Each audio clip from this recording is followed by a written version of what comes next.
आज के इस व्याख्यान में सभी विद्यार्थियों का स्वागत है। आज हम चारवाक दर्शन की नीति संबंधी विचारों की चर्चा करने जा रहे हैं। इससे पूर्व हमने चारवाक दर्शन की ज्ञान मीमांसा और उनकी तत्व मीमांसा पर चर्चा की थी। नीति संबंधी विचारों के अंतर्गत हम जीवन का परम लक्ष्य क्या है, इसकी व्याख्या पढ़ते हैं या इसकी चर्चा करते हैं। हमारे जीवन का परम लक्ष्य क्या है अथवा किस उद्देश्य से प्रेरित होकर मनुष्य कर्म करता है। साधारणतः भारतीय दार्शनिकों ने 4 लक्ष्यों या पुरुषार्थों को स्वीकार किया है: धर्म, मोक्ष, अर्थ और काम। चारवाक ने काम को लक्ष्य के रूप में स्वीकार किया है तथा अर्थ को उसके साधन के रूप में स्वीकार किया है। चारवाक दार्शनिकों के अनुसार वेद अप्रामाणिक ग्रंथ है, अतः वेदों में वर्णित धर्म अधर्म की व्याख्या भी संदेहास्पद है या भ्रांति उत्पन्न करने वाली है। वेदों के रचयिता ब्राह्मण हैं। उन्होंने अपने जीविकोपार्जन के लिए धर्म अधर्म, पाप पुण्य का भेद उपस्थित कर भोले भाले लोगों को ठगने का प्रयास किया है। धार्मिक रीति रिवाज जैसे स्वर्ग की प्राप्ति आदि के लिए किए गए कर्म निरर्थक है। कुछ मीमांसक विचारक स्वर्ग को मानव जीवन का लक्ष्य घोषित करते हैं। स्वर्ग पूर्ण आनंद की अवस्था को कहते हैं। यही लोक में वैदिक आचारों के अनुसार चलने से परलोक में स्वर्ग की प्राप्ति हो सकती है। चारवाक इसे स्वीकार नहीं करते क्योंकि चारवाक के अनुसार परलोक का कोई प्रमाण नहीं है। स्वर्ग और नरक पुरोहितों की मिथ्या धारणाएं हैं। इसी क्रम में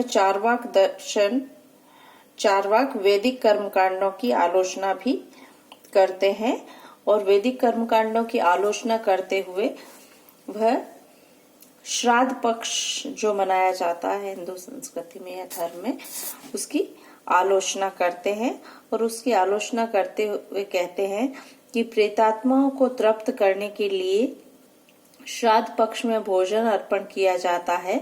चारवाक इस मत के अथवा इस प्रथा के विरुद्ध आवाज उठाता है, जिसके लिए वे कुछ तर्क प्रस्तुत करते हैं। पहला, ऐसे व्यक्तियों के लिए भोजन अर्पण करना जिनका अस्तित्व ही नहीं है महामूर्खता है। यदि श्राद्ध पक्ष में अर्पित किया गया भोजन प्रेतात्माओं की भूख मिटा सकता है तो नीचे कमरे में अर्पित भोजन छत के ऊपर रहने वाले व्यक्तियों को तृप्त क्यों नहीं कर पाता है, तथा यात्रा पर जाने वाले व्यक्ति तृप्त क्यों नहीं हो जाते हैं, अर्थात उनका घर बैठे हुए ही उनको भोजन अर्पण क्यों नहीं कर दिया जाता है। मृतक व्यक्ति को भोजन कराना मृतक घोड़े को घास खिलाने के समान है। यदि कर्मकांड में पशुओं की बलि की बात कही गई है और इसे निर्दय या हिंसात्मक कार्य की इस हिंसात्मक या निर्दय कार्य को सार्थक बताने के लिए ब्राह्मण लोग, जिन्हें भांड धूर्त और निशाचर कहता है, उनका तर्क है कि पशु बलि वाला पशु या बलि चढ़ा पशु स्वर्ग में जाता है, तो क्यों नहीं ऐसे मानने वाले व्यक्ति अपने प्रियजनों की ही बलि चढ़ा दे या उनको क्यों नहीं बलि पर चढ़ा देते हैं। इसी प्रकार से कर्म सिद्धांत का भी खंडन किया है। कर्म सिद्धांत के अनुसार हमें शुभ कर्मों का शुभ फल तथा अशुभ कर्मों का अशुभ फल अवश्य मिलता है, या हमें किए हुए का फल अवश्य मिलेगा और बिना किए हुए का फल मिल नहीं सकता। ये भारतीय दर्शन के अंतर्गत कर्म सिद्धांत का अवधारणा है या विचार है। इसकी भी चारवाक दार्शनिकों ने आलोचना की है।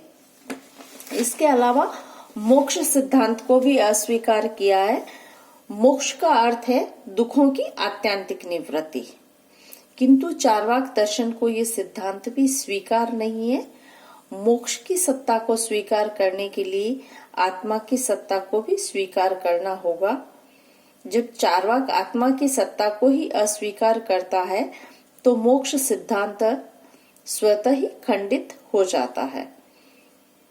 कुछ भारतीय दार्शनिकों के अनुसार मोक्ष की प्राप्ति जीवन रहते हुए भी संभव है, लेकिन चार्वाक दर्शन इस सिद्धांत की भी आलोचना करते हैं, इसका भी विरोध करते हैं। मोक्ष अर्थात दुख विनाश जीवन काल में असंभव है। चार्वाक के अनुसार जब तक मनुष्य के पास शरीर है उसे सांसारिक दुखों का सामना करना ही पड़ता है। दुख कम अवश्य किए जा सकते हैं, किंतु दुखों से पूर्ण छुटकारा असंभव है। यह मृत्यु पर्यंत ही संभव है। इसीलिए चार्वाक दर्शन ने कहा है मरण मेवा पर अपवर्ग अर्थात मृत्यु ही मोक्ष है, इसलिए मोक्ष को पुरुषार्थ कहना ठीक है। चार्वाक दर्शन के नीति संबंधी जो विचार है वह सुखवाद के नाम से जाना जाता है। चार्वाक दर्शन अर्थ एवं काम को जीवन का लक्ष्य निर्धारित करते हैं। चार्वाक दर्शन के अनुसार काम जीवन का परम लक्ष्य है और अर्थ की उपयोगिता इससे है कि सुख की या काम की प्राप्ति में सहयोग प्रदान करता है।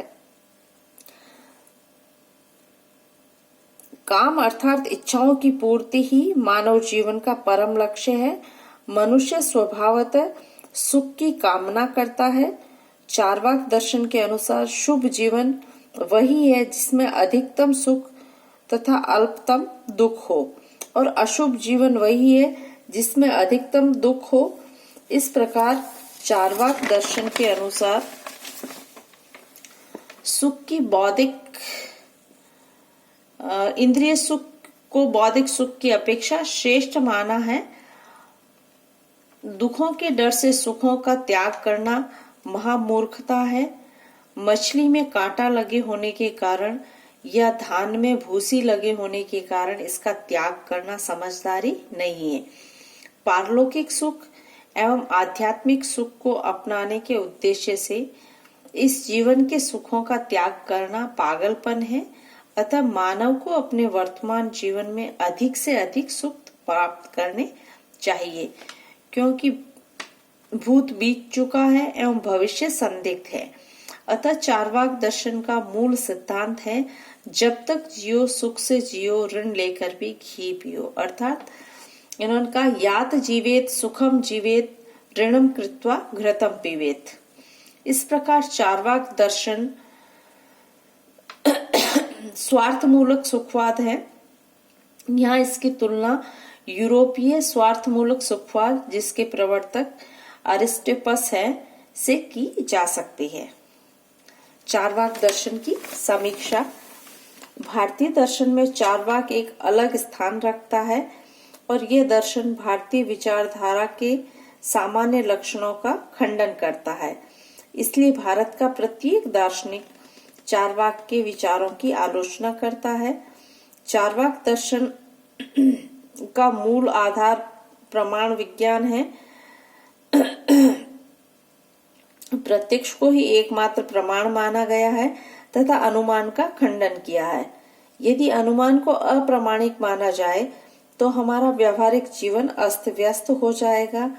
सभी प्रकार के तर्क वितर्क विधान निषेध अनुमान के द्वारा ही संभव हो पाते हैं। अतः अनुमान को ज्ञान साधन के रूप में मानना तर्क संगत ही प्रतीत होता है। स्वयं चार्वाक भी ज्ञान को साधन के रूप में अनुमान को ही लेते हैं। उनका ये विचार कि ईश्वर व आत्मा का ज्ञान प्रत्यक्ष से परे है, जो अनुमान का ही फल है। चार्वाक ने अनुमान के अतिरिक्त शब्द को भी प्रमाण की श्रेणी में नहीं स्वीकार किया है, लेकिन ये भी संभव नहीं है क्योंकि हमारे ज्ञान का मुख्य हिस्सा शब्द पर आधारित है, जो कि सुनकर या पुस्तकों के अध्ययन से प्राप्त होता है। शब्दों को ज्ञान का साधन न मानने के कारण ज्ञान का क्षेत्र सीमित हो जाएगा। चार्वाक दार्शनिकों ने वेदों को अप्रामाणिक सिद्ध किया है। उनके अनुसार वेद धूर्त ब्राह्मणों की रचना है। यह उचित नहीं है क्योंकि यह रचना महर्षियों के द्वारा हुई है। चार्वाक दर्शन की विश्व संबंधी व्याख्या भूतों से करते हैं या जड़ से करते हैं, जबकि साथ ही साथ अभौतिक पदार्थ अर्थात जीव और चेतना की व्याख्या भी जड़ से करने का प्रयास करते हैं। परंतु ये व्याख्या उचित नहीं है क्योंकि आज तक हमने जड़ से चेतना का उद्भव होते हुए नहीं देखा है और इसे सिद्ध करने के लिए वे अनेक उपमाओं का सहारा लेते हैं और कोई भी दार्शनिक उपमाओं का सहारा तभी लेता है जब तर्क उसका साथ छोड़ देते हैं। चार्वाक ने विश्व को प्रयोजनहीन या उद्देश्यहीन माना है, किंतु चार्वाक के ये विचार उस समय असत्य प्रतीत होते हैं जब हम इस संसार की व्यवस्था को देखते हैं, प्रयोजन में व्यवस्था को देखते हैं, जिससे रात के बाद दिन तथा दिन के बाद रात का आना, एक ऋतु के बाद अन्य ऋतु का आना, सूर्य का एक दिशा से निकलना तथा दूसरी दिशा में अस्त होना, विभिन्न ग्रहों का निश्चित दिशा में होना विश्व के प्रयोजनमय होने का प्रमाण प्रस्तुत करता है। चार्वाक दार्शनिकों ने चेतना को शरीर का गुण माना है, परंतु चार्वाक दार्शनिकों का ये विचार मान्य नहीं है। चेतना शरीर का गुण तभी तक मानी जा सकती है जब वह जब तक वह शरीर में विद्यमान हो, परंतु बेहोशी या निद्रा की अवस्था में शरीर विद्यमान होते हुए भी चेतना का अभाव रहता है। यदि चैतन्य शरीर का गुण है तो इसे अन्य भौतिक गुणों की तरह प्रत्यक्ष का विषय होना चाहिए, लेकिन ऐसा नहीं होता है। ये ठीक है कि प्रत्यक्ष के द्वारा आत्मा का ज्ञान नहीं होता, परंतु इससे यह निष्कर्ष नहीं निकालना चाहिए कि आत्मा का अस्तित्व नहीं है या प्रत्यक्ष आत्मा के अस्तित्व को प्रमाणित नहीं कर सकता, तो वह उसके अभाव को भी प्रमाणित नहीं करता है।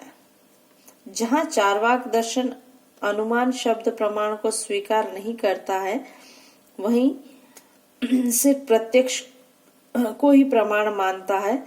यद्यपि अनुमान व शब्द प्रमाण को जब संशयवाद के अंदर लेता है तथा संशय के विषय होने के कारण इन्हें अस्वीकार करता है, वहीं यदि प्रत्यक्ष को संशयवाद में लिया जाए तो प्रत्यक्ष का खंडन भी किया जा सकता है। अतः चार्वाक के प्रत्यक्ष ही एकमात्र प्रमाण है।